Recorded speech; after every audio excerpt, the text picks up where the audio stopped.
और ये अमेरिकी अखबार वॉल स्ट्रीट जर्नल के हवाले से बड़ी खबर सामने आ रही है। तो अब इसको लेकर भी टाइमिंग इंपॉर्टेंट है। एक तरफ दोहा में दोनों के प्रतिनिधि मौजूद हैं, वहीं ईरान अपनी शर्तों पर कायम है और जो दबाव वो अमेरिका पर बना रहा है, उस बीच ये एक और बड़ी खबर है कि ईरान मुद्दे पर डोनाल्ड ट्रंप को पूर्ण युद्ध के विकल्पों पर जानकारी दी गई है।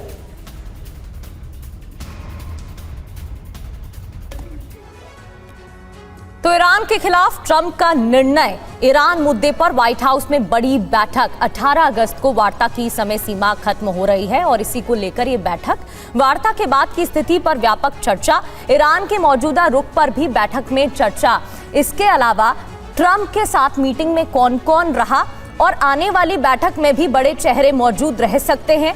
उपराष्ट्रपति जेडी वेंस, युद्ध मंत्री Pete Hegseth, joint chief of staff general Dan Caine, इसके अलावा विदेश मंत्री मार्को रूबियो भी बैठक में मौजूद। बैठक में क्या निर्णय लिया गया? ट्रंप को ऑल आउट वॉर के विकल्पों की जानकारी दी गई। अभी क्या स्थिति है इसके बारे में बताया गया। बड़े पैमानों पर हवाई सैन्य कार्रवाई के ऑप्शन शामिल हैं इसमें। ट्रंप ने ईरान के खिलाफ पूर्ण युद्ध का विकल्प नहीं चुना। ईरान के साथ कूटनीतिक वार्ता को आगे बढ़ाने का फैसला। ट्रंप को चिंता की तनाव से वार्ता पटरी से उतर सकती है। यूएस का लक्ष्य ईरान के परमाणु कार्यक्रम को समाप्त करना है। बड़ी बात क्या है? डोनाल्ड ट्रंप ने सैन्य विकल्प को पूरी तरह खारिज नहीं किया। अगर वार्ता विफल तो सैन्य कार्रवाई को तैयार। सीमित आर्मी स्ट्राइक की नीति बरकरार रखी है। ईरान की उकसावे वाली कार्रवाई पर जवाब दिया जाएगा। वॉल स्ट्रीट जर्नल के हवाले से बैठक को लेकर ये जानकारी। हालांकि अश्विनी सर, सवाल उस लिहाज से कि क्या ऐसे में ईरान के ऊपर दबाव बनाने के लिए ही सही, लेकिन सीमित स्ट्राइक संभव है अगर सैन्य विकल्पों को देखते हुए, तमाम विकल्पों को देखते हुए और जिस लिहाज से अब हमले हो रहे हैं और अमेरिकी बेस को टारगेट किया जा रहा है, क्या यह मान लिया जाए कि सीमित ही सही लेकिन स्ट्राइक मुमकिन? देखो सुरभि, सीमित स्ट्राइक पॉसिबल है, मगर अगर अमेरिका सीमित स्ट्राइक करेगा तो ईरान भी इसका जवाब देगा, इसमें कोई शक नहीं। आप देखें क्या हुआ अभी स्टेट ऑफ हॉर्मुज में।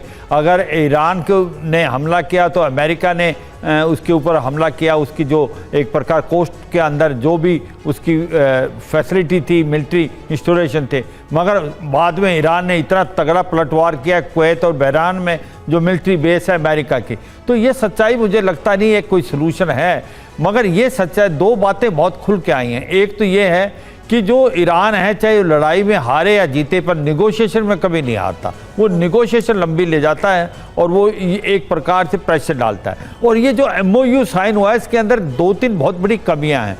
उसका जो सबसे पहले कहते हैं कि जो फ्री एसेट्स हैं वो पहले रिलीज होंगे, फिर बातचीत होगी। लेबनान में युद्ध रुकेगा तब बातचीत होगी।